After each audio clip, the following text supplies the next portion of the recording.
Bueno, buenas tardes o buenas noches. Primero, agradecer muy profundamente a la Fundación Caixa Galicia que nos haya dado la oportunidad de traer esta noche a Antonio García Trevijano, porque no deja de ser una suerte para la ciudad de La Coruña poder contar con él aquí.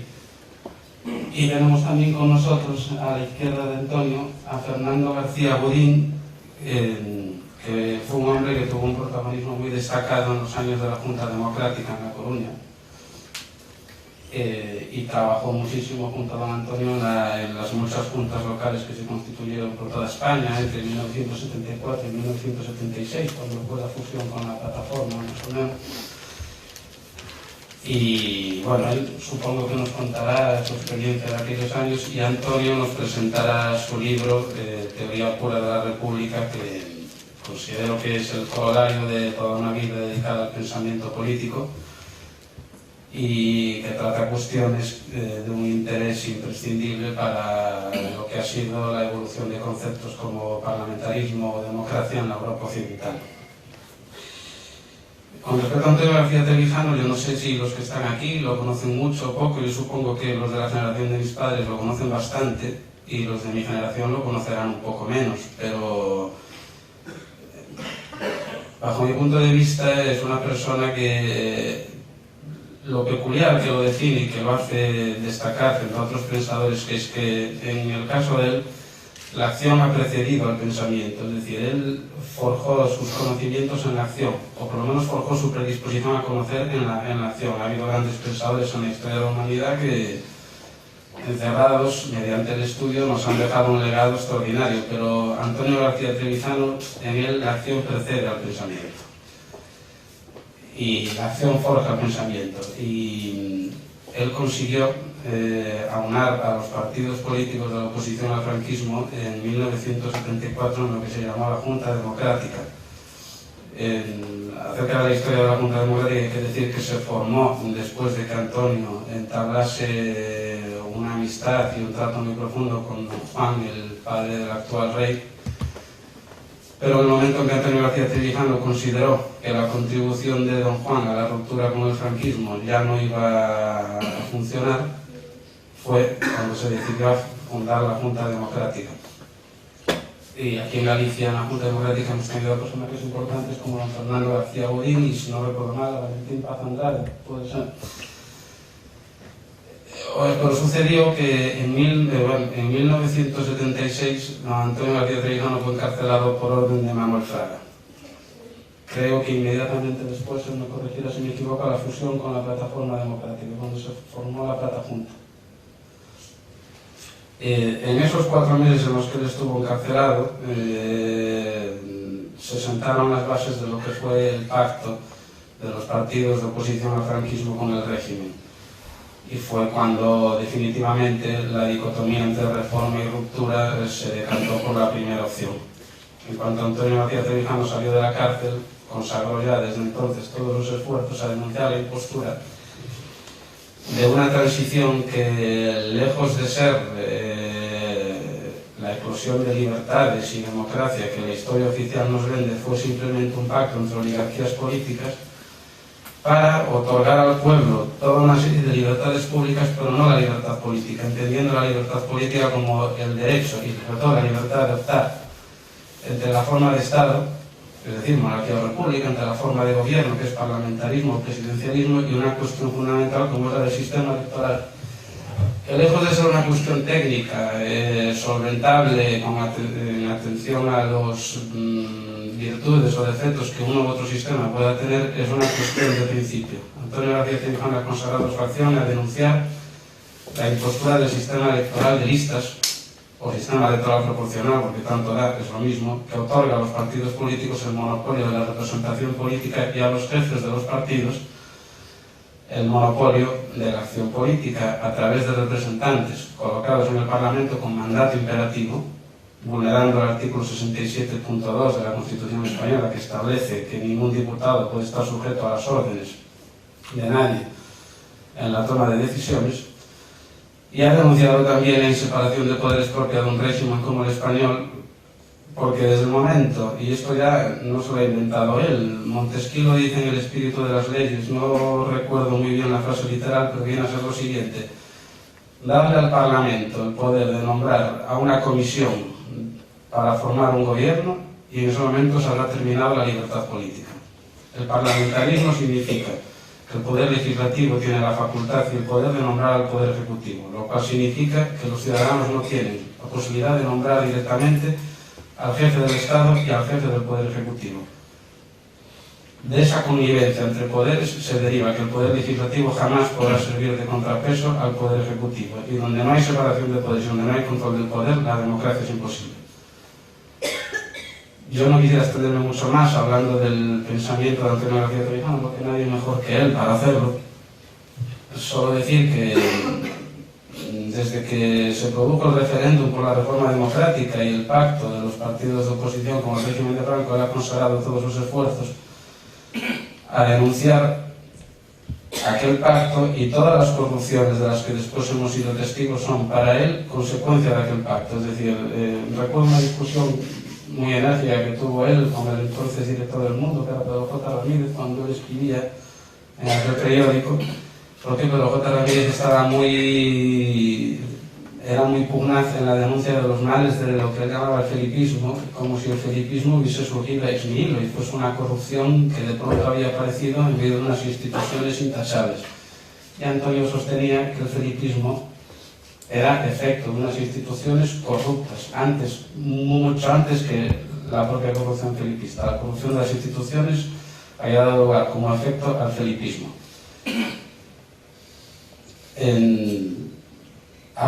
Yo lo recuerdo en intervenciones en debates en La Clave, en intervenciones en artículos periodísticos en El Mundo, en La Razón, y toda esta vida suya dedicada a la acción y al pensamiento ha culminado en la fundación del Movimiento de Ciudadanos hacia la República Constitucional. Empezó a través de un blog y poco a poco se han ido sumando simpatizantes del pensamiento de Antonio García Trevijano. Han tomado las líneas maestras para denunciar la falta de libertad política en España, la falta de separación de poderes, la falta de representatividad que sería exigible en una democracia, y producto de todo esto ha sido su reflexión plasmada en la teoría pura de la República, donde sobre todo la gran preocupación de él es poner de manifiesto que la República no puede definirse como ausencia de monarquía, es necesaria una definición positiva del concepto de República. La ausencia de esa definición positiva ha permitido que veamos monstruosidades como que regímenes como el de Corea del Norte, como el de Cuba o como el de la Italia fascista de Mussolini se llamen repúblicas. Evidentemente el contenido semántico de la palabra república debe de ser nulo cuando regímenes tan opuestos entre sí reciben el mismo nombre. Él ha consagrado toda su vocación a dar un concepto positivo de república, y eso ha consagrado esta obra, y yo creo que estamos todos de suerte. Por esa razón yo les recomiendo desde luego que la lean. Y bueno, él ha venido ya a presentar su libro, pero antes le quiero ceder la palabra a don Fernando García Buey, que como decía antes compartió con él una buena etapa de lo que fue la Junta Democrática, por lo menos en Galicia. Muchas gracias. Señoras y señores, efectivamente estamos en un acto político y en un acto cultural al propio tiempo. Es un acto político porque vamos a hablar de la cosa pública, que es importante, y en esos tiempos acaso más, porque hay un cierto nivel de aburrimiento sobre la cosa pública. Es importante que personas sensatas, equilibradas, que queremos mucho al país, pues sigamos reuniéndonos de vez en cuando para hablar de la cosa pública. Es un acto literario también porque hay que presentar un libro que es un tratado completo de todo el derecho constitucional que habíamos estudiado nosotros en la carrera y mucho más. Un libro que hay que leer lentamente y el cual yo diré 4 líneas maestras porque Antonio lo hará mucho mejor. Efectivamente, lo primero sería hacer una obligada presentación por mi parte, añadiendo a lo que ya dijo nuestro amigo Álvaro, en el sentido de que Antonio García Trevijano nos conocimos hace ya 36 años, en el ocaso del franquismo. Ustedes recuerdan, muchos de ustedes son, no digo tan mayores como nosotros, pero son ya de una generación un poco pasada, Usted recuerda que la gran preocupación que teníamos en España en el año 72, 73, es lo que decía Santiago Carrillo en aquel pequeño libro, bien escrito, y después de Franco, que Ramón Chao, un periodista gallego que muchos de ustedes conocen, había escrito también en Francia otro libro muy parecido, que après Franco, España, y después de Franco, España. ¿Y qué es lo que va a pasar aquí? Y entonces, claro, es fácil ahora hablar lo que pasó, pero construir lo que hacíamos en el año 72, 73, 74, donde decía Antonio en un breve parlamento que teníamos extramuros, sobre lo que entonces suponía, yo creo que un asentimiento, no fervoroso, pero bastante importante, de los 2/3 de la población española, que eran franquistas hasta la médula. Y había una parte significativa de gente pensante, decente, que era consciente que eso no podía prosperar. Cualquiera que fuese la modalidad de todo atado y bien atado para el porvenir después del dictador, esto estaba condenado al fracaso. Y era urgente, era necesario construir un futuro para que después de Franco la paz y la democracia de alguna manera se instaurase en España. Y entonces montaron, desde fuera nosotros aquí también nos añadimos en Galicia, la Junta Democrática de España. Antonio era el coordinador, lo constituimos naturalmente fuera de España, sin grandes problemas. Antonio terminó la cárcel, nosotros terminamos pacíficamente nuestras casas sin el pasaporte y poco más. Porque no el régimen fue incompleto, había gentes lúcidas y conscientes y patrióticas que pensaban en el futuro, pero la inmensa mayoría era una energía total inerte de puro franquismo, pensando en la perpetuación de los beneficios y los privilegios. Se creó la Junta Democrática, donde efectivamente había una serie de grupos independientes, no demasiada gente, es la verdad, y estaba también, como ustedes saben, sobradamente el Partido Comunista, que había apostado efectivamente por el cambio y la ruptura democrática. Poco después, los partidos que entonces eran medios incipientes, medios principios de partido, la Democracia Cristiana, el Partido Socialista Obrero Español, pues empezaron a hacer una cosa similar, que era la Plataforma Democrática, a la cual te referías hace breves momentos. Y había una doble dialéctica importantísima, lo recuerdo aquí porque puede ser iluminadora para el porvenir de nuestro país. Decíamos, y decía la Junta Democrática, que había que pasar por la ruptura democrática, había que romper las ataduras con lo que aquello era el viejo régimen, había que romper naturalmente con la pacificación y con el enorme esfuerzo de la reconciliación nacional. Y pensábamos de la Plataforma Democrática que eso era demasiado y que había que ir a la reforma, que la reforma nos parecía poco.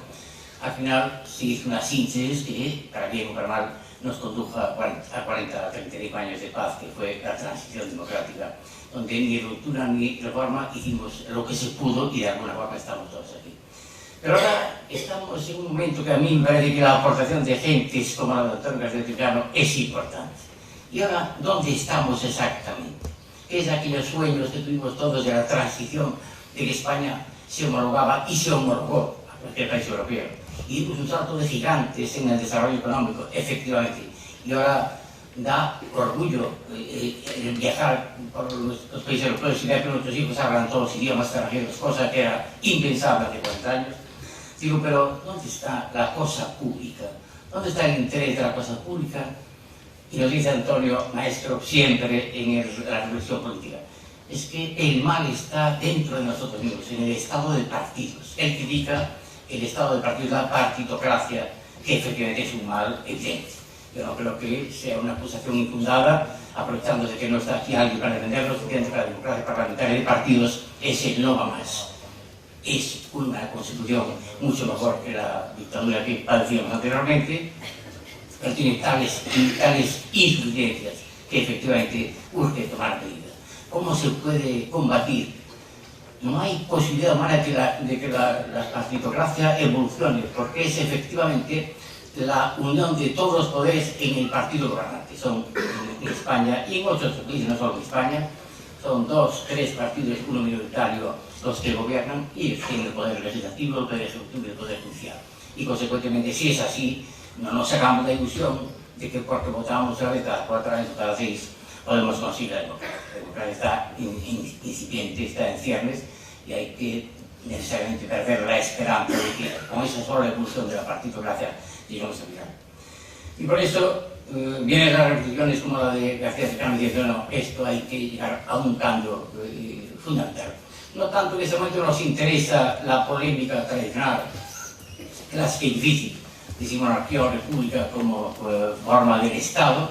Eso podríamos dejarlo de margen y no estudia de un modo exhaustivo ese libro Antonio García Torrijano, pero sí la conformación de la sociedad civil, la formación de la sociedad política, la organización del Estado, la división de poderes. ¿Qué Estado de Derecho? ¿Qué división de poderes decimos que tenemos aquí si todo esto es mangoneado por determinadas facciones y partidos políticos? Pero ¿cómo se puede asistir tranquilamente al escándalo de la renovación del Tribunal Constitucional que hemos sufrido hace pocos años? Eso no se puede lograr, eso no tiene sentido alguna un régimen democrático. Por eso, de alguna manera, me parece que es importante, yo ya paso de don Antonio García Torrijano al libro Teoría Pura de la República, alumbrar efectivamente reflexiones, no es de la noche a la mañana, cómo se podrá desenvolver la democracia de partidos hacia una república, hacia una democracia participativa, donde efectivamente sea verdad, haya participación popular, nos sintamos responsables de la cosa pública, del futuro, de la sucesión de acontecimientos de nuestro país, y no estar todos asistiendo pasivamente, efectivamente, al mangoneo que hacen determinados partidos, donde están efectivamente muchas buenas gentes tratando de desarrollar un trabajo efectivo de país. La crítica que hace Antonio de la política de partidos, del sistema de gobierno, es realmente brillante. Querría yo leer algunas páginas, son realmente bonitas, que es lo más sugestivo del libro, y donde se dice que aquí así no vamos en una parte, y por el contrario, había que crear una república, una cosa pública, participativa, donde efectivamente haya la lealtad republicana, la representación proporcional, la diferencia entre nación y Estado, donde haya una auténtica representación popular. Que el pueblo se sienta representado en circunscripciones más iguales, más homogéneas, y podamos estar todos de alguna manera participando en el beneficio de los continentes políticos. Yo no sé, y termino, Antonio, yo no sé si estaremos pensando únicamente en una cosa bonita, en que todas las revoluciones simplemente bonitas. Qué bueno sería que el país fuera un conjunto de ciudadanos buenos y benéficos, como decía la vieja Constitución de 1812. Pero eso no sirve para mucho. Hay que hacer cosas, hay que hacer instruir, y hay que crear instrumentos e instituciones. Y dice Antonio Cuneo, unas palabras preciosas de Pablo Neruda: solo se puede ir solo a través de una ardiente paciencia podemos conquistar la espléndida ciudad que dará luz, justicia y dignidad a todos los hombres. Así la poesía no habrá hablado en vano. Efectivamente, a base de mucha paciencia, es un trabajo muy largo, pero siempre unido a la segunda virtud que subraya también en su caso, la virtud de la rebeldía. La rebeldía es una virtud profundamente humana. No podemos estar aquietados, adormecidos, atontados, viendo cómo acontecen las cosas en el país, sino que tener la rebeldía, que no es tanto propia de las personas mayores cuanto de los jóvenes, pero la rebeldía, que nos hace estar siempre insatisfechos. Siempre la realidad política será insatisfactoria, pero en este caso concreto hay una urgencia. Vuelve a haber un llamamiento a las personas decentes, inteligentes y amantes del país de tomar la iniciativa, la responsabilidad en construir una cosa pública mejor, más estimable y más satisfactoria para todos. He dicho, y tiene la palabra Antonio García Torrijano para hablar de la teoría pura de la república. Gracias, Juan, gracias, Fernando, gracias a los asistentes que han vencido la pasión del Madrid-Marsella. Ya tenéis una victoria moral en vuestros bolsillos. Oírme a mí no es oír el discurso a que os tiene acostumbrados la clase política, la clase intelectual universitaria y la clase periodística. Yo me enfrento radical y completamente a la falta de pensamiento de la universidad, de los políticos y de la prensa. Encontrar una idea simplemente coherente en el caos de la partidocracia europea, no solo la española, es imposible. No esperéis nada bueno, salvo las ilusiones de este sistema de gobierno. Y las ilusiones no son buenas. Las ilusiones como la que despierta la utopía impiden ver y recorrer el camino de la realidad, distraen de la realidad. Aquellos que dicen qué buenos tiempos de la utopía es señal que no lucharon. Es mentira. Un luchador no sabe lo que es la utopía. Se mueve entre realidades, tiene peligros, tiene problemas que solventar. Mi libro es el primer aldabanazo en la conciencia intelectual europea, no solo española. El español está dormido mucho antes. Es el primer libro que dice lo que es la verdad en política. Por ejemplo, si alguien nos dijera que 2 y 2 en matemáticas no son 4, sabríamos que está fuera de la ciencia. Porque en el universo entero, aunque hubiese otro tipo de vida inteligente a millones de años luz, allí 2 y 2 seguirían siendo 4.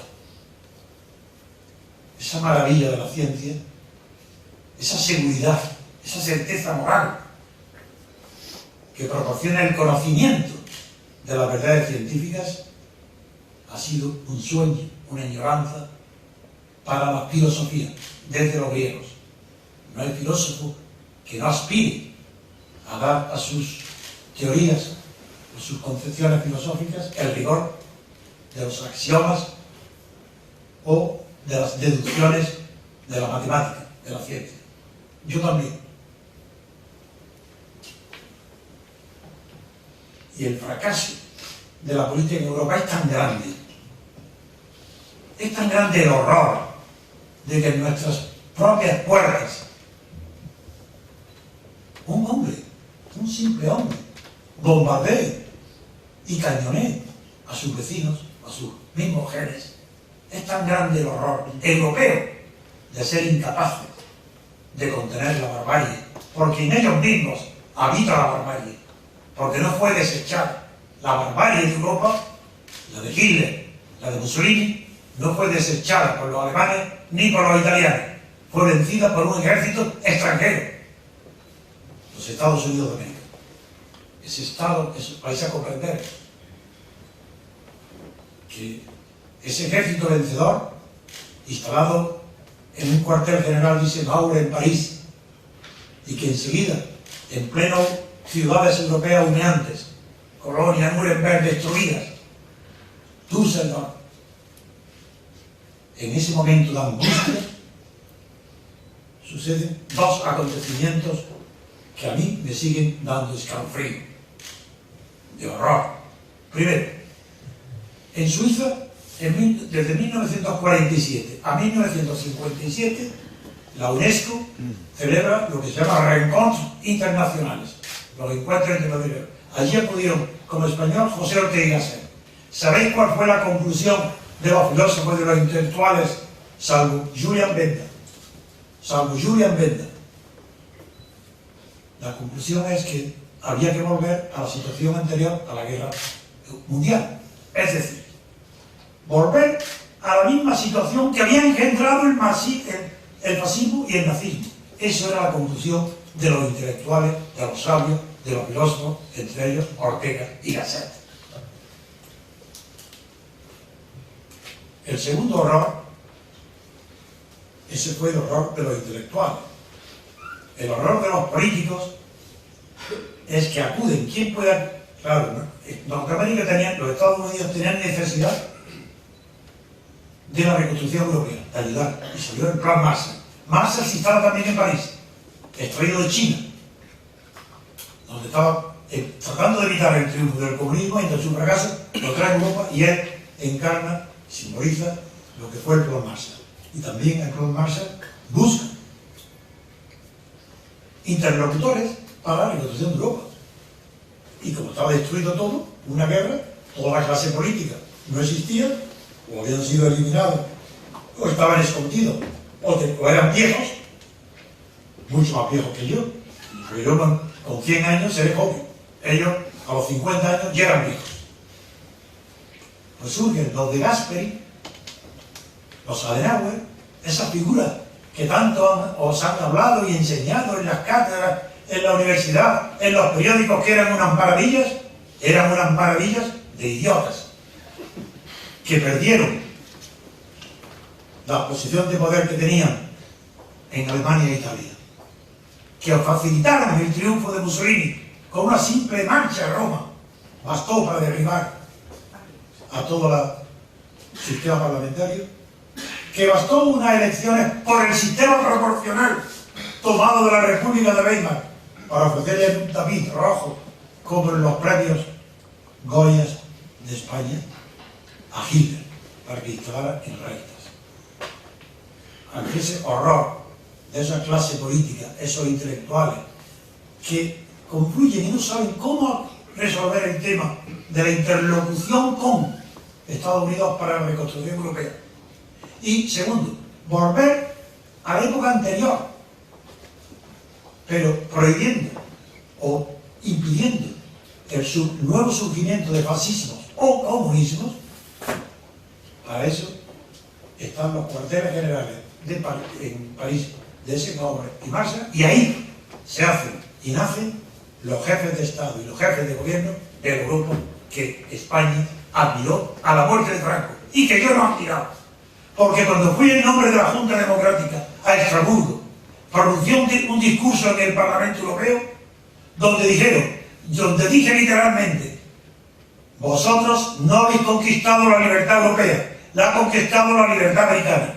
Nosotros seremos el primer pueblo europeo que, sin la intervención del ejército, como en Portugal, conquistaremos la libertad política. Eso ha sido la primera vez que se pronunciaron esas palabras en Europa, no en España. Y era la verdad. Luego, eso no fue posible porque fui traicionado por los mismos partidos a los que yo había ido seleccionando y cuidando, porque yo no fui un miembro más de la Junta Democrática. Me llamé coordinación por propia modestia y para no provocar celos y envidia entre los demás. Fui el único inspirador y fundador de la Junta Democrática. Los demás partidos acudían por el orden en que yo lo iba ingresando con nombres clandestinos para evitar los celos, y por eso pude unir a toda la oposición al franquismo, cosa que en el convenio de Múnich ni Gil Robles ni los demás pudieron unir a toda la oposición contra Franco. Y cuando estaba unida, que por tanto ya nos tenían, en ese momento, por un lado, me meten en la cárcel y por otro lado, me difaman. Las dos maniobras son las mismas.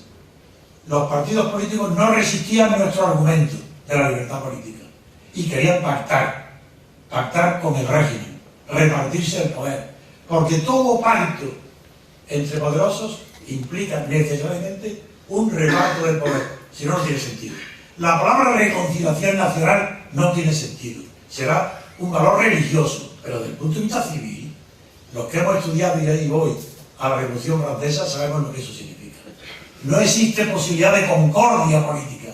La maravillosa Plaza de la Concordia en París no es más que el homenaje a otro fraude, el fraude de la concordia del directorio, a la muerte de Robespierre, porque fue guillotinado. Allí todos se abrazaron como hermanos, igual que en España. Los antiguos enemigos se reconocían sus caras como si fueran felices amigos que se abrazaban. Esa concordia, esa reconciliación es la conservación del fraude y de la traición. No hay, incluso Ortega y Gasset, que fue un hombre que no tuvo personalidad en la idea política ninguna, en su juventud dijo una vez la verdad. Dijo que el pacto Cánovas del Castillo, Cánovas y Sagasta, era fruto de la reconciliación, que dijo: donde hay reconciliación no hay más que mirada y el pacto para el reparto del botín. Y esa es la transición, un reparto del botín. España no sabe lo que es la libertad política porque nunca la ha tenido. Jamás ha existido libertad política en España. Y lo más grande es que España aspiraba a homologarse con Europa. Yo no. Yo sabía que en Europa tampoco había libertades. Lo había denunciado en Estrasburgo. No, había libertades. Lo que no había es libertad política. Había libertades individuales y personales, como las hay yo y como las hay en España, pero no libertad política. La libertad política es la libertad colectiva. Es la libertad que hoy hay en Egipto, la que ha derribado a Mubarak y la que había en Túnez. Esa es la libertad política. Pero esa libertad política no se conquista de un día para todos. Existe un día, en cada acto lo ratifica. Porque ya empieza a ser traicionada esa libertad política en Egipto y en Túnez. Ahora que todos los periódicos todos hablan qué maravilla, veréis cómo no hay Estado, desde Obama al pobre Zapatero o a cualquier otro gobernante del mundo, no hay otra palabra ahora, todos mirando a Egipto o a Túnez, que la palabra elecciones, cuanto antes. ¿Qué es elecciones? Elecciones. ¿Pero qué significa elecciones? ¿Elecciones de qué? Si no saben lo que tienen que elegir. ¿Qué elecciones?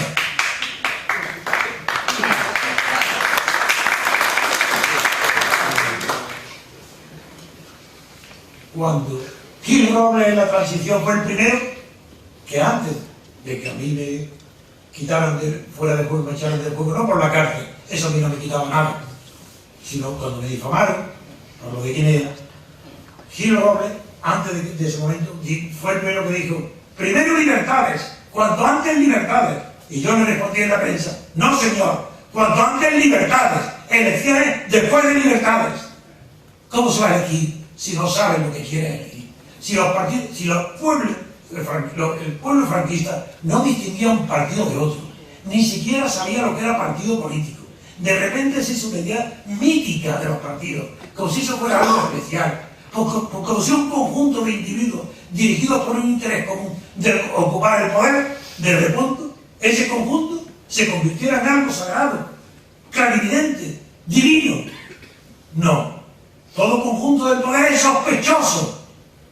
Todo conjunto de individuos que persigan el poder, hay que tener contra ellos prevención, cuidado, como hicieron en Estados Unidos. En Estados Unidos la Constitución está presidida por el miedo al poder, por el recelo del poder, por la desconfianza ante los partidos políticos. ¿Y qué hacen ellos? Enfrentar entre sí a los partidos políticos, huir de toda idea de concordia, reconciliación, todo lo contrario. Favorecer el enfrentamiento entre ellos, la hostilidad entre ellos, los recelos, para que la rivalidad y las ambiciones nos permitan dormir tranquilos, que ellos se vigilen para que nosotros estemos tranquilos, que ellos luchen para que nosotros estemos tranquilos. Esa es la Constitución americana. ¿Sabéis lo que es la Constitución española? Y la europea, lo contrario. Ninguna garantía, nada de control de las instituciones. Aquí todos los días a una idea católica, a una idea religiosa. No hay más que exigir responsabilidad al poder, responsabilidades. ¿Y cómo exigen responsabilidades? Constituyendo comisiones de control donde la mayoría está en los mismos que cometen la falta o el fraude del que se exigen responsabilidades. Es tan ridículo que desde Diderot, en la crítica a la reforma de la zarina de Rusia, Catalina, se sabe que la responsabilidad es absurda, no tiene sentido si no está garantizada por las instituciones.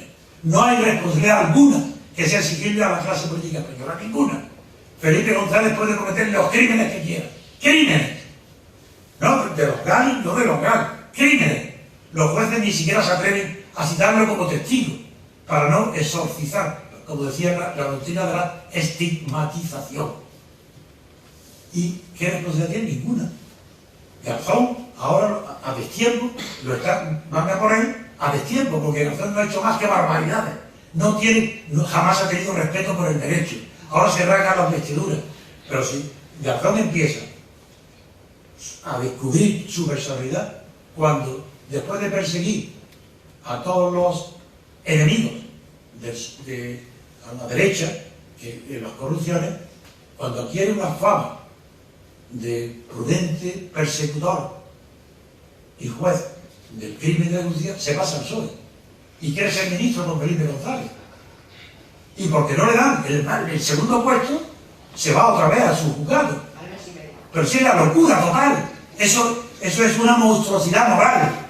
Así que ha hecho justicia para ser ministro y no le den el puesto y vuelve a hacer justicia para vengarse del PSOE.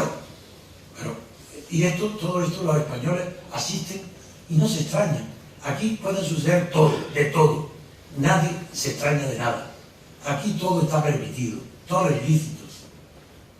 Pues bien, frente a eso, ¿qué es lo que hay? Volver a lo que dije al principio. Hacer de la política una ciencia con las matemáticas. Pero hay dos siglos de falsos filósofos políticos, de falsa teoría política, no la española, la francesa, la alemana, la inglesa, la italiana, todos. Ha habido grandes filósofos en Alemania, en Inglaterra, filósofos políticos, en Francia, en Italia, pero la filosofía política incorporada al Estado es una falsedad absoluta.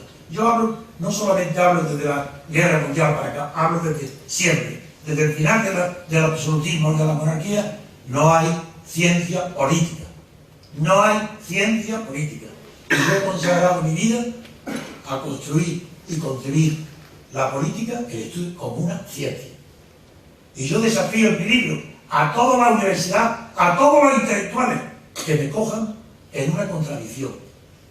Es imposible, porque yo para que haya una ciencia de lo que sea, una ciencia del comportamiento humano, o una ciencia de la física, o de la psicología, o de la biología, hace falta encontrar una unidad irreductible, que es imposible encontrar algo menor.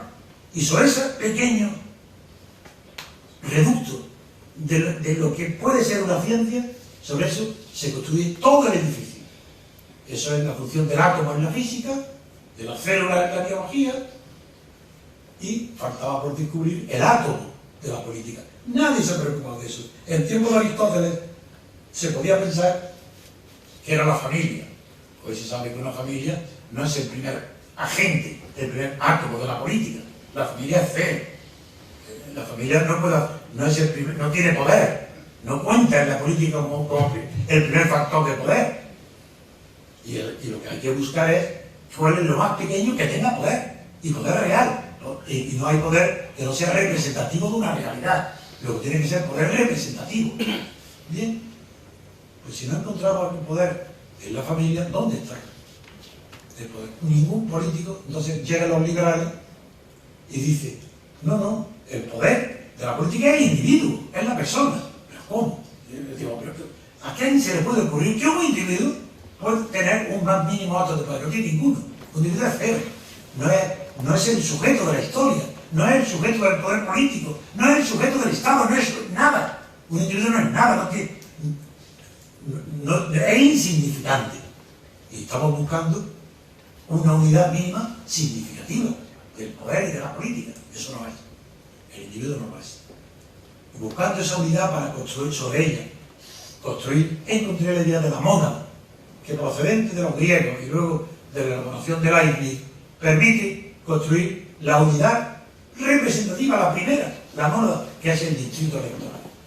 Es decir, el primer punto de poder político es el que tiene un distrito de 100.000 habitantes. Yo diré por qué luego.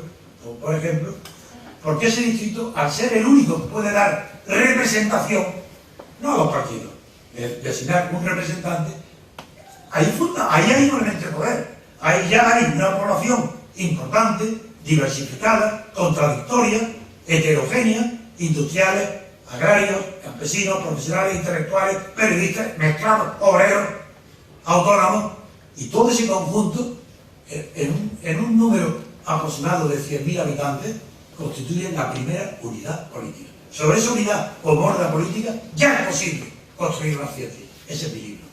Mi libro encontró esa unidad, y sobre esa unidad ha construido todo el edificio político. No solo el del Estado, lo más difícil de todo es la sociedad civil, esa de la que todo el mundo habla, entre ellos Mario Conde, sin tener ni idea de lo que es. Sociedad civil, para ellos eso es una palabra.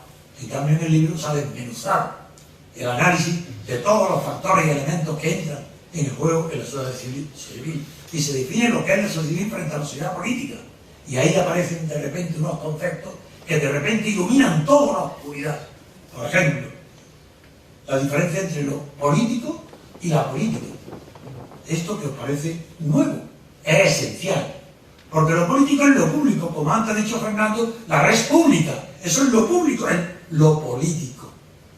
Y no todo lo político pertenece al reino de la política. Lo político, por ser lo público, es más amplio. Y está representado por el Estado, que por definición es el reino de lo público. Mientras que una parte solamente del Estado, de las funciones del Estado, de lo público, una parte solamente pasa a ser objeto de la política.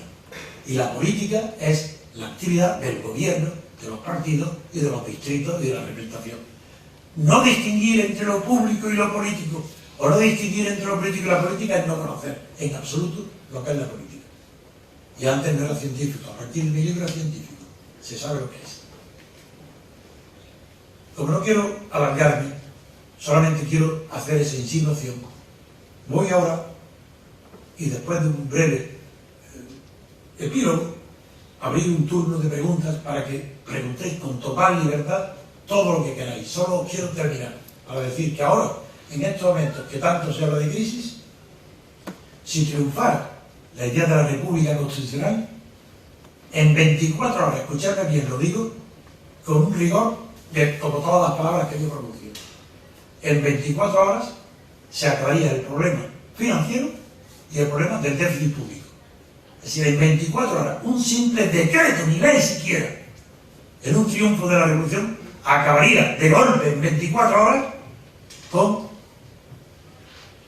las subvenciones a todos los partidos.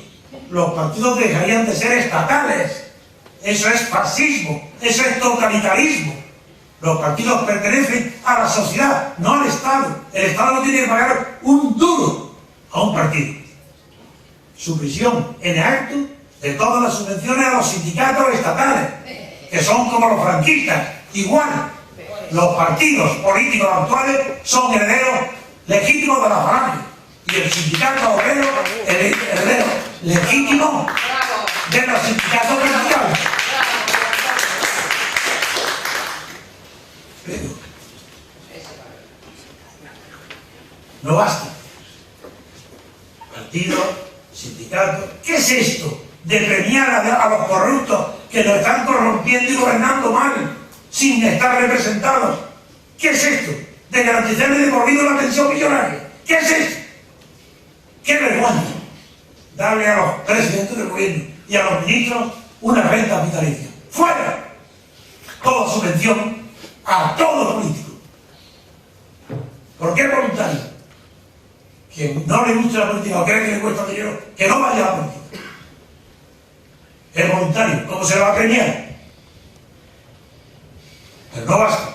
Fuera toda la cultura estatal. La cultura no admite subvenciones, ni teatro, ni cine, ni nada. La cultura es espontánea, es lo que surge de la sociedad. Si está subvencionada, está dirigida. Totalitarismo. Fuera las subvenciones a la cultura. Ni artistas. Fuera la ONG. Solamente esas partidas y muchas más que no enumero sumadas son más del 10% del Producto Nacional Bruto.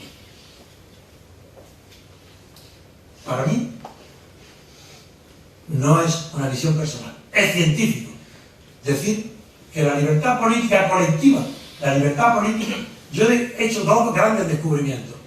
Uno, el descubrimiento de que la verdad en política es la libertad colectiva.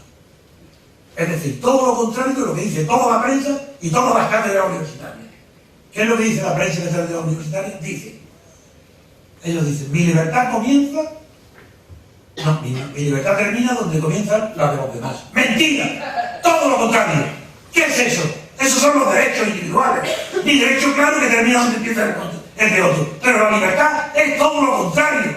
No hay libertad sin que sean libres los demás. Yo no soy libre si no soy vosotros libres. No lo soy. ¿Qué es eso de que mi libertad termina? No. Mi libertad comienza, no termina, con la libertad de los demás. Quien no sepa eso, no sabe nada de lo que es la libertad. Quien no lo sienta en su corazón, jamás le llegará a la cabeza.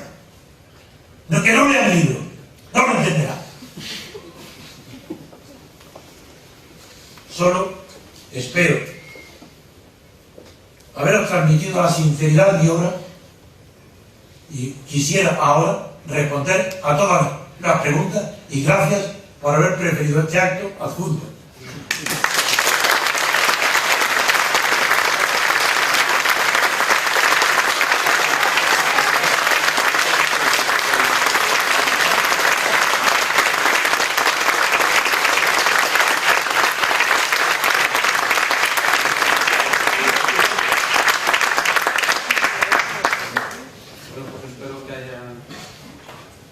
se ha intervenido. Tú de A la primera que he visto levantar con aquellos y allí, aquella chica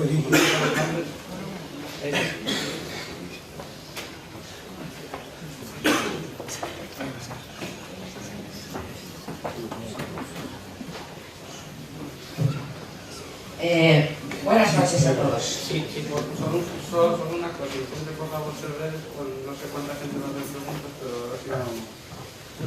Ya me está cortando la libertad. Don Antonio, usted y yo nos conocimos en el 91. ¿No le importa ponerse de pie? No. Aunque sea una mujer y ser yo el que tuviera que ponerme de pie. No me importa. Usted y yo nos conocimos por teléfono porque yo fui la portavoz nacional de los aprobados sin plaza en la transitoria de la LOSE. Recuerda usted, ¿verdad? Ah, sí. Desde entonces sufro persecución política. Me han ingresado a la fuerza varias veces en el psiquiátrico sin ser enferma mental. Hasta que al final, con una especie de secuestro, falté 3 días a trabajar al instituto, me abrieron expediente y me han expulsado de la enseñanza pública, habiendo conseguido al final sacar un 9,75 en el examen para poder entrar. Después, tengo 3 novelas publicadas, una de las cuales lleva por título, la primera que escribí, El año que murió Franco, donde usted tiene un pequeño papel, allá en mi Valladolid, donde yo estudié, y diversos editores me han llegado a firmar porque la novela, que relata la realidad de aquellos jóvenes que luchábamos por la revolución, porque ya sabíamos que la democracia era esta mierda, y ahí está los belgas para demostrar que llevan 8 meses sin gobierno y no pasa nada, no pasa nada. Y entonces ya sabíamos que la democracia es falsaria, que la burguesía se iba a adueñar de la situación. En fin, lo único que quiero preguntarle y recordar aquella difamación que usted padeció y que fue imposible hasta mucho tiempo después saber la verdad de aquello de INE, y solamente quiero darle un aliento de ánimo y decirle con aquellas palabras de don Ramón Gómez de la Serna: difamación, exceso de fama. Difamación, exceso de fama. Prefiero tener menos. Simplemente para terminar, decir que estos 35 años de paz, puntos suspensivos, ciencia. 35 años de paciencia. Es lo que tenemos, paciencia. Y aquí hablo sabiendo que muchas personas me conocen, y que, bueno, que me presento a las próximas elecciones con un nuevo partido que estamos fundando que se llama Verdugos del Sistema. Agua.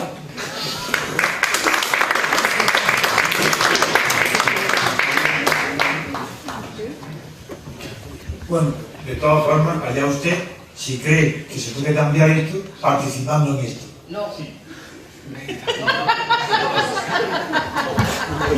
un modo que tenemos de hacernos oír. Sí, sí. Bien, pero usted refuerza el régimen. No. Perdone, pero ya le digo. Participando, sí. Contra esto no hay más que derribar. Ruptura, revolución. Yo soy revolucionario, usted no. Para ser revolucionario hay que estar en contra de lo que hay. Y no es participando, presentando las elecciones, que usted va a invitar a nadie a que rompa con lo que hay. Yo digo, usted te llama voto para usted. Me ofende, don Antonio, me ofende. Bueno, lo siento. Me ofende porque le estoy diciendo que a mis 54 años, empezando la plenitud intelectual en la que vivo, estoy apartada del mundo porque el señor don Manuel Fraga no perdona a sus enemigos. ¿Y qué? Y eso es así. Y estoy apartada del mundo. ¿Y qué? ¿No estoy apartado yo? No, usted no. Ah. Usted si quiere puede escribir en los periódicos. ¿En los periódicos? ¿En cuál? Pues no lo sé. No es verdad. En ninguno. ¿Dónde lo escribe? No, en cuanto escribo 1 mes o 2 meses me echan. Ya. Me tienen miedo. Suerte que tiene, porque a mí ya me dicen que ni de entrada. Ni de entrada. No, también. Por aquí había 2. O 3, no sé, bueno, usted, este mismo, bueno, esos 3, usted mismo.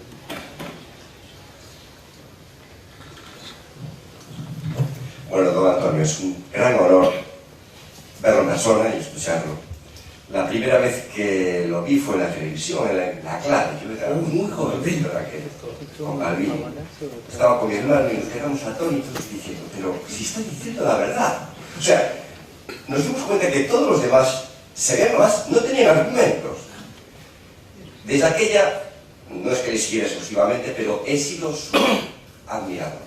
Es más, es a la única persona que admiro en el mundo de la política. Los demás los desprecio a todos. He votado la primera vez con 18 años. Casi fue la última. Pues le digo igual, ha hecho mal. No hay que votar. Sí, pero yo de aquella aún no le conocía a usted. Votar nada, cero. Bien, yo solo quería preguntar. Ni voto en blanco, falso. Y es una cosa personal. Después de darme cuenta de su situación, o cómo, me gustaría saber. La pregunta que yo hago. Cuando uno está rodeado por gente que sabe, usted sabía que los que estaban a su alrededor sabían, o sea, usted sabía que ellos estaban de acuerdo realmente con usted, pero mentían. Mentiras. Porque son gente inteligente. Porque yo lo sabía de todo menos del Partido Comunista. Porque yo creía que Santiago Carrillo, después de 30 años o 20 años de sufrimiento de sus militantes en las cárceles, no iba a pactar de repente a renunciar a ser republicano y a hacerse monárquico. Eso no lo podía yo imaginar. Que es muy difícil imaginar que en 24 horas se cambie las ideas que se han tenido durante 30 años. En 24 horas, como el Partido Comunista. El PSOE sí sabía que iba a traicionar. Eso lo sabía antes de que entrara. Porque la historia de los socialistas europeos es la historia de la traición permanente a la clase obrera.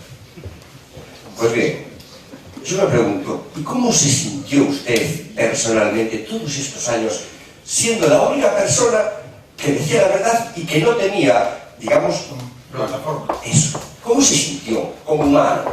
Es difícil.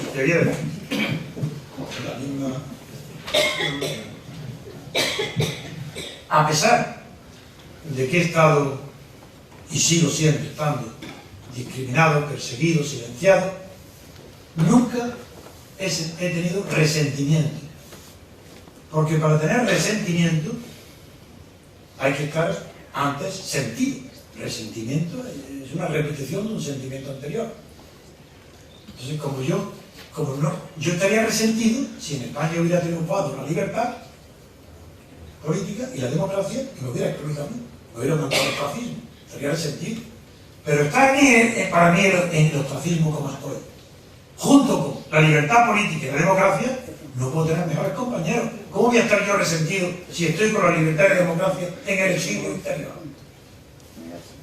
Nunca he sentido, no me he sentido nunca mal, nunca he tenido odio, ni envidia, ni penas. Yo sabía que era fiel a la libertad política, luchando por conquistarla, bien con Franco o bien con el rey. Yo era el mismo, mi combate era el mismo, solo que tenía más dificultades ahora que antes. Pero a cambio de eso, he tenido el tiempo suficiente para convertir la idea política, la política, en una ciencia.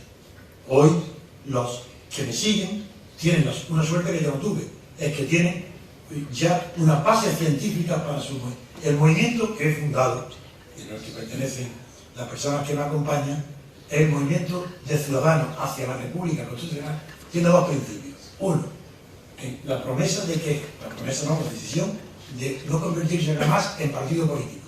Segundo, no participar jamás en elecciones. Tercero, disolverse cuando triunfa en España la libertad política. Esas bases jamás han existido en el mundo, no en España, ni en Europa, en ninguna parte. Entonces las personas que dicen, hombre, eso es imposible, eso es una utopía, eso es un idealismo. Yo digo, ¿cómo? ¿Cómo podéis decir que querer la verdad, decir la verdad y el triunfo de la verdad es un idealismo? ¿Es que alguna vez se ha intentado y ha fracasado? Decírmelo. Entonces, si repasamos la historia, veremos. Tenemos la experiencia personal, cada uno de nosotros conoce a 20 personas decentes por cada sinvergüenza. Luego, si hay una mayoría bastante de personas decentes, ¿por qué estamos condenados en la humanidad durante los siglos, desde la Revolución Francesa para acá? ¿Por qué está condenada a sufrir el gobierno de los sinvergüenzas? ¿Por qué tenemos que admitir que todos los gobernantes son corruptos? Como nunca se ha intentado que la gente decente se agrupe para imponer la verdad y la moralidad en la acción política, No podemos decir que es imposible, si no se inventó nunca. Nosotros estamos intentando, por primera vez en la historia, estamos intentando agrupar la inteligencia, la bondad, la naturalidad y la franqueza, agruparla en una organización política que no persigue el poder. Lo que persigue es el triunfo de la verdad en política. ¿Y cuál es el triunfo de la verdad política? La libertad colectiva. Esa es la finalidad. Por aquí detrás hay dos. Sí, claro, Bien. también. Bien. Ya entiendo, de entender. No, que debido a que soy víctima de la LOSE, de este nefasto sistema educativo, y tengo muchas carencias, pero he seguido su blog y he visto los debates de la clave, que los vi hace, como este señor, lo he descubierto hace relativamente 3 o 4 años, y 2 preguntas que tienen que ver con la transición muy breves, aunque no con su libro de teoría pura de la República, aunque también puede. Segunda cosa, usted dijo en un debate de la clave que el ruido de sables fue una táctica para meter miedo. Sí, señor. Y en segundo lugar, que la transición, aparte de la invasión del capital financiero extranjero para contrarrestar el español, el PSOE pactó con Kissinger se pactara con el franquismo, ¿no? ¿Qué pasa? Es decir, y una pregunta ya y muy breve, muy breve. Usted, como defensor de la libertad política, ¿cómo puede explicar que una persona como Santiago Carrillo, como ha dicho usted, que ha estado 35 años en el exilio, más, que ha sufrido cárcel, que ha sufrido torturas, ¿qué pasó? ¿Lo hipnotizó Adolfo Suárez? ¿Le hizo vudú? No sé. ¿Hizo el vudú? Y muchas gracias por estar aquí.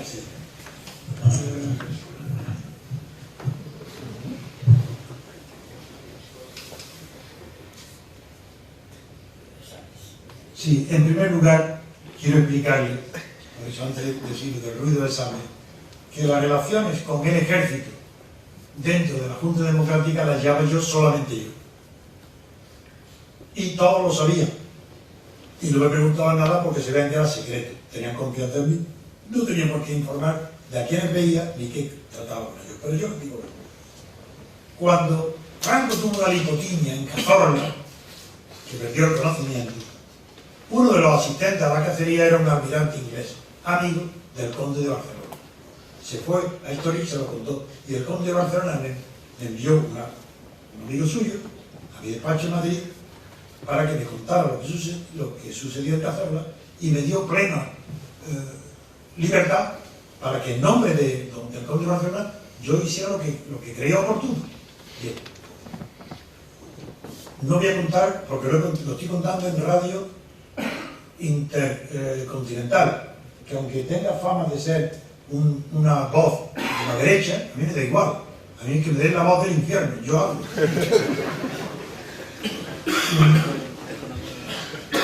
Pues prescindo de todas las peripecias que tuvo que hacer para llegar a tener contacto con los militares para prevenir el caso de que muriera Franco. Y yo tenía todo preparado para dar un golpe de Estado, de acuerdo con ellos. Y el director de la policía, don Eduardo Blanco, que era un coronel, llegué a establecer el acuerdo. Y todo ese acuerdo permaneció vigente durante todo el tiempo de la Junta Democrática. Yo me entrevisté con todos los generales, desde Díaz Vega, don Luis Alegría, con Manuel y su hermano, todos. Y sabía perfectamente que no se moverían. Pero no porque fueran demócratas, ni que fueran liberales, ni porque no tuvieran simpatía, sino porque sin Franco nadie reconocía autoridad a nadie. Y nadie quería que el ejército fuera el instrumento de poder de alguien de ellos. Voy a poner un ejemplo. Luis Díaz Alegría, director general de la Guardia Civil. Yo me entrevisté, todas las entrevistas mías eran secretas, como es natural. Me entrevisto con él, ya en la Junta Democrática.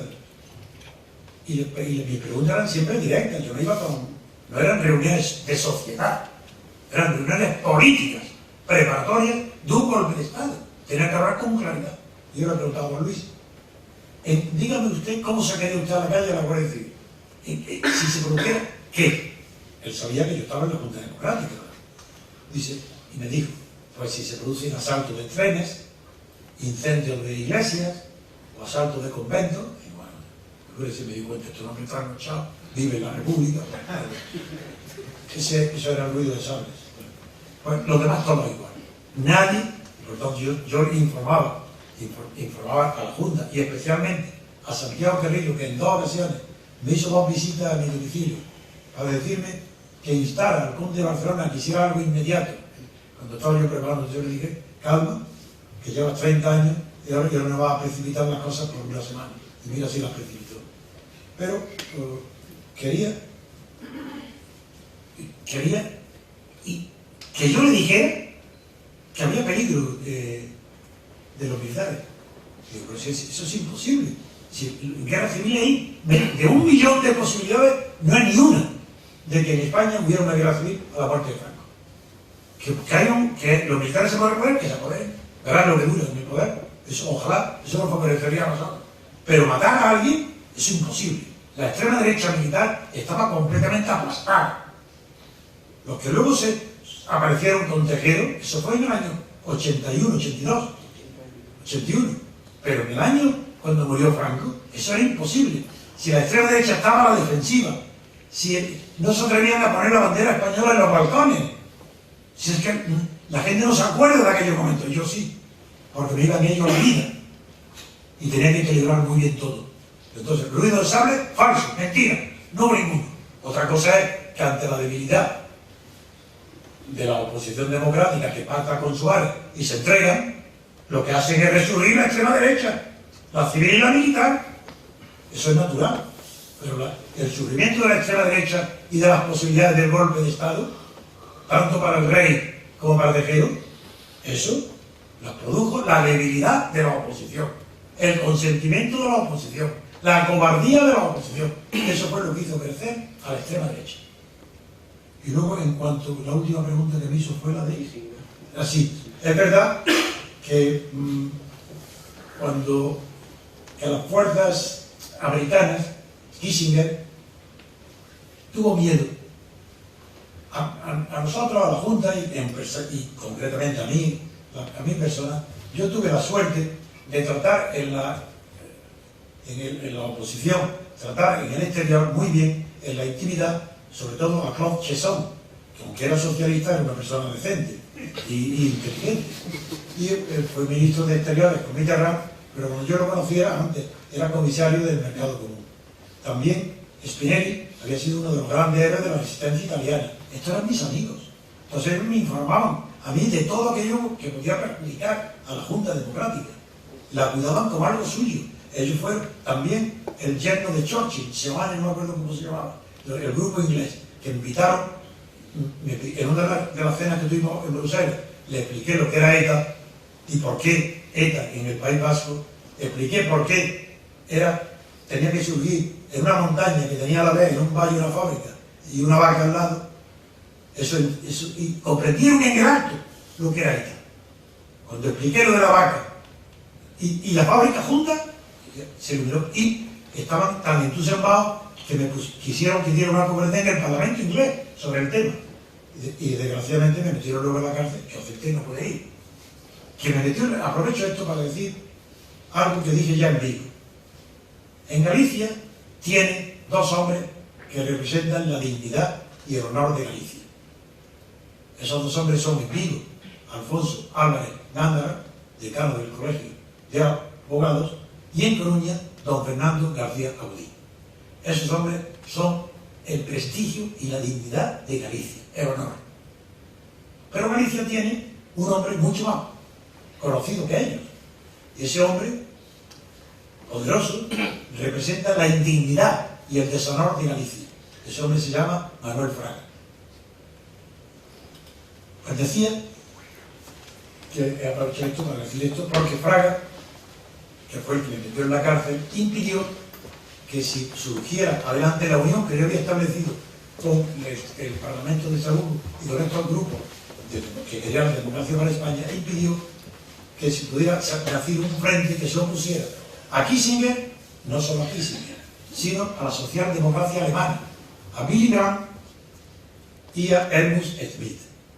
Fueron ellos los que, por temor a que en España, eso me lo dijeron claramente, que si de la Junta salía el Partido Comunista, que la Junta, eso nunca se lo dije porque era vergonzoso, que yo tenía el triunfo asegurado, que Estados Unidos en toda Europa apoyaba mi triunfo si el Partido Comunista luchaba. Tenían miedo de que en España pasara lo que en Portugal, que en el tiempo de la Almirante Rojo, que era Coutinho, recordáis, el Partido Comunista tenía la hegemonía, el partido dirigido por Cuñal, y entonces tenían miedo que esto pasara en España. Y entonces, como estaba el Partido Comunista dentro, primero quisieron que yo lo expulsara, si quisiera que lo dejaran. Cuando vieron que eso era imposible, Chesson me avisó y fue el que me informó.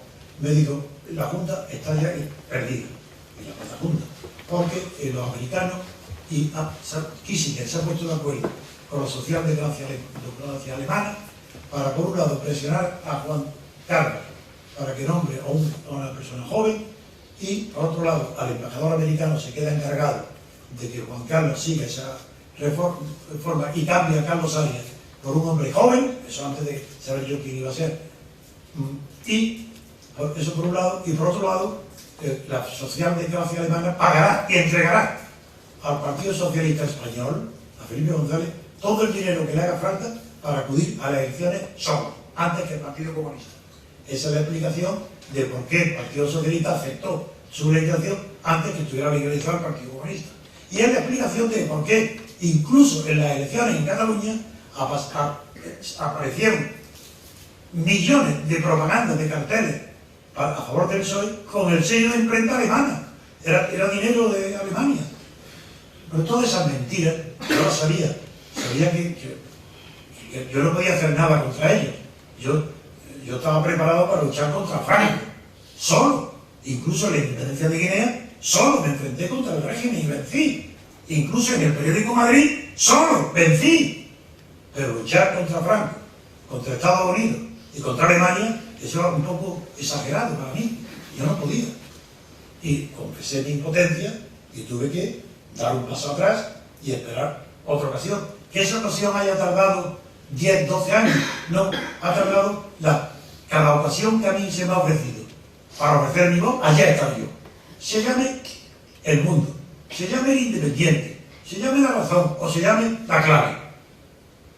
Cada vez que yo tengo la ocasión, aquí estoy. Y estaré. He ido amigo, voy aquí, estoy operado en la cadera, estoy mal, de verdad. Eso me da igual, yo ni lo siento. Me voy a Santander pasado mañana. Y de Santander voy a Murcia, y de Murcia a Granada, a Málaga, a Cádiz. A toda España donde alguien me escuche. Porque yo quiero de verdad traer a España la libertad política colectiva.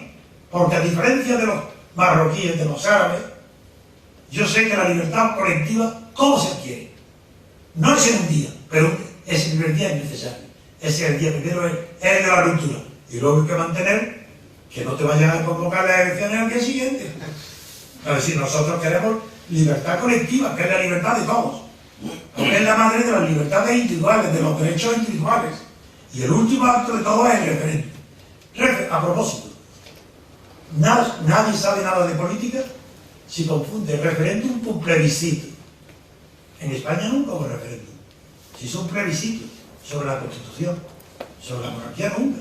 Nunca se hizo un plebiscito ni un referéndum sobre monarquía o república. La diferencia entre el plebiscito, que es una palabra romana, que viene de cuando los emperadores eran aclamados simplemente por aclamación, por el sí, de las legiones, de los soldados, cuando estaba la decadencia del imperio, en la frontera germana, y el referéndum. El plebiscito es aclamatorio, es un decir sí a lo que se desea, a una pregunta, la que sea, sí. No es sí o no, porque no, el plebiscito no tiene sentido. En cambio, el referéndum no es tan simple. El referéndum o es selectivo y electivo, o es falso. No se puede decir en un referéndum usted vote sí o no a la OTAN, todavía se podría decir porque es una cosa muy simple. Pero en referéndum, monarquía o república, no puede ser basta sí a la república, sí a la monarquía. Porque la república tiene varios tipos, y la monarquía también. Entonces no se puede elegir sin saber lo que está eligiendo. Toda sociedad, incluso bajo las dictaduras y bajo las libertades personales, toda sociedad en todo momento de su historia tiene presente o tiene dominante en lucha más o menos soterrada tres ideas fundamentales, nada más. y toma, y no falla. Eso está en la sociología de Weber. No falla, él no lo dice así, con esta claridad, pero se deduce. Un tercio de la población está siempre contento con el régimen de poder que tiene. Sea una dictadura, una monarquía, una república, lo que sea. Está siempre entusiasmado, no contento. Hay otro tercio que lo apoya, y es el que, junto con él, vota. Todos los que votan están dentro de los 2 tercios. Y solamente un tercio se opone. Entonces, un referéndum, para que sea válido, tiene que tener 3 opciones. La conservadora, que es el apoyo o el voto de lo que hay, en este caso sería una república, sería una monarquía de partidos, que es lo mismo que una monarquía de partidos, una calamidad, un retroceso a la Segunda República, que sería reaccionario, no es conservador, porque todo lo que mira hacia atrás es reaccionario. Y la terminología de Yerine está muy bien expresada. Todo lo que tuvo un día el poder, lo perdió, y mira hacia atrás para recuperarlo, esa es la reacción. Entonces, el que hoy hable de Segunda República es un reaccionario que está apoyando a los que no quieren libertad política ni república. Serán soñadores, serán buenas personas, pero son reaccionarios. La Segunda República fue una magnífica ejemplo de honradez, pero un mal ejemplo de habilidad política. La República no impidió la guerra civil, fracasó porque no estaba preparada para combatir, orientar los movimientos de las masas comunistas o fascistas. Volver a la Segunda República es reaccionario y utópico, es imposible, no se puede volver atrás. Como tampoco una república federal, porque para que haya una república federal, como piden Anguita y algunos comunistas, sería necesario que estuvieran varios estados separados, el catalán y demás, que estuvieran separados, y se hace una federación para unirlos, pero no se rompe lo que está unido para unirse. Esa artificialidad, eso es absurdo. Así que hay 3 opciones. La reaccionaria sería la vuelta a la república, o la vuelta a la primera república, no digamos, que es la república federal. La segunda sería la conservación de lo que hay, bien bajo forma monárquica o republicana. Sería la monarquía de partidos, que es lo que hay, o una república de partidos, que sería igual de perversa y de corrompida que la monarquía. Y la tercera sería la república constitucional. Si no hay posibilidad de elegir entre esas 3 opciones, el referéndum es falso y no es libre. Bien.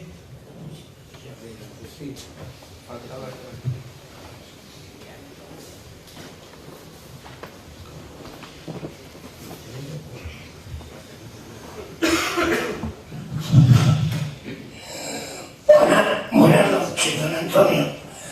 Lo primero que quiero decirle es que en el año 78 yo era otro de los adanistas que votó sí, sin hacerle caso. ¿Qué votó sí sin hacerle caso? No, pero que eran de los analistas. Adanistas.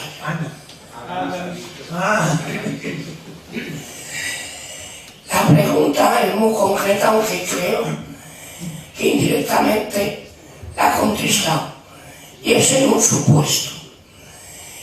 Imaginándonos que en todos los parlamentos españoles hubiera 400 locos que estuvieran dando vueltas alrededor de ellos hasta que se marcharan los políticos y pudiéramos poner a 3 personalidades al frente de la nación para arreglarla.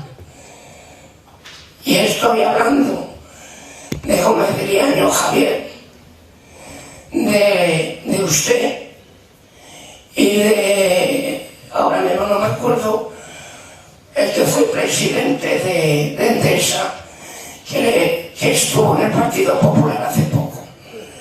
El señor Pizarro, exactamente. En ese supuesto, su condición física le permitiría ponerse al frente de ellos, ¿sí o no? ¿La mía? Si la declaración física me permitiría que si se dejara los 350 puertas de Francia y se pusiera 3 grandes hombres a para reconstruir el país, que serían el pueblo boliviano, el presidente del MES, el señor Pizarro, y usted? Pues no lo aceptaría. Primero, porque tanto uno como otro son unas buenas personas, pero absolutamente incompetentes en materia política. Otro. Y como de diario, es íntimo amigo mío. Y yo abogado de su mujer, pero de política no tiene ni idea. Sí quería decir, con respecto a lo que comentabas hace un momento de Kissinger, solo una nota muy breve en apoyo y a mayor abundamiento de lo que ha dicho Antonio. Yo ayer he escuchado en la radio que se acaba de levantar el secreto de una conversación mantenida entre el presidente Johnson y Mao Zedong, donde el presidente Johnson le dice que el rey de España es una buena persona y puede ser un instrumento muy interesante para impedir en España el predominio del Partido Comunista, y que Estados Unidos va a volcar sus esfuerzos en eso. Eso se lo dice el presidente Johnson a Mao Zedong, y se acaba de saber en unos archivos secretos, cuyos secretos ha levantado en Estados Unidos, como quien dice, hay archivos. Bueno, en los archivos de Estados Unidos aparece muchas veces mi nombre como el obstáculo principal para que en España se haga un régimen de acuerdo con sus intereses, que el obstáculo soy yo. Si no hay ninguna más, terminamos. No, si hay alguna por aquí. Hay una. Además, me encantan las mujeres.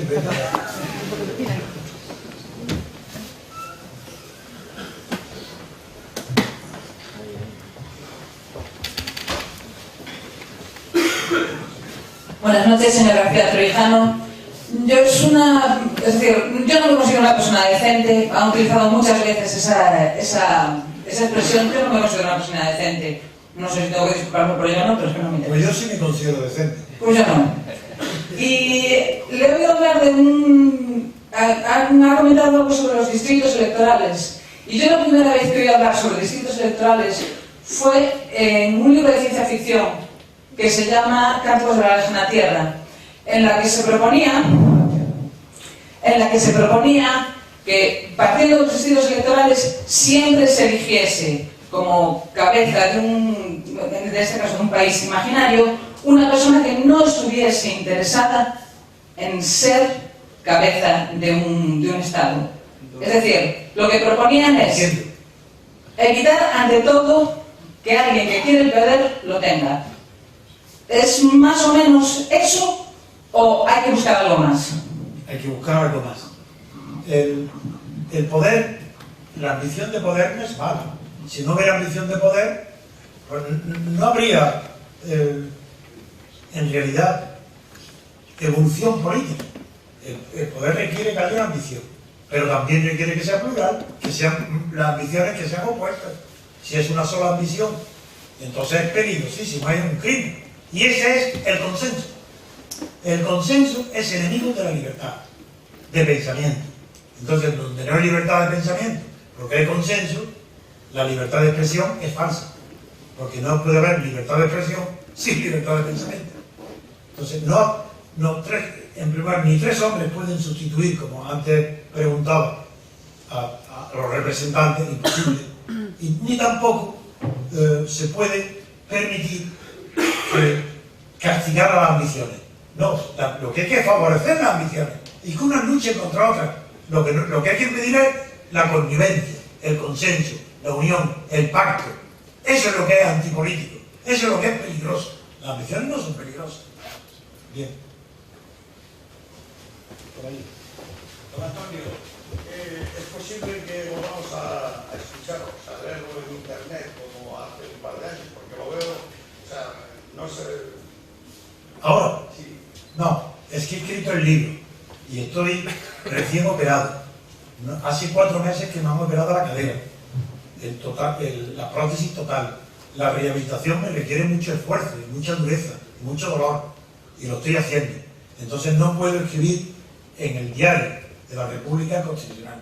Pero en cambio, he tenido la satisfacción, y lo digo en público, de comprobar que el equipo que durante 2-3 años anteriores he podido seleccionar, el equipo de escritores en el diario, los 30, es maravilloso. Entonces, antes yo tenía la duda si los lectores del diario iban fundamentalmente por mí y le quitaba vida autónoma y categoría a los demás. Y ahora que me he retirado, compruebo que no ha disminuido el número de electores, sino que aumenta, lo cual para mí es una maravilla, porque el día que desaparezca del todo, eso triunfará. Bien. Vale, pues parece que no hay ninguna más, así que muchas gracias a todos y buenas noches.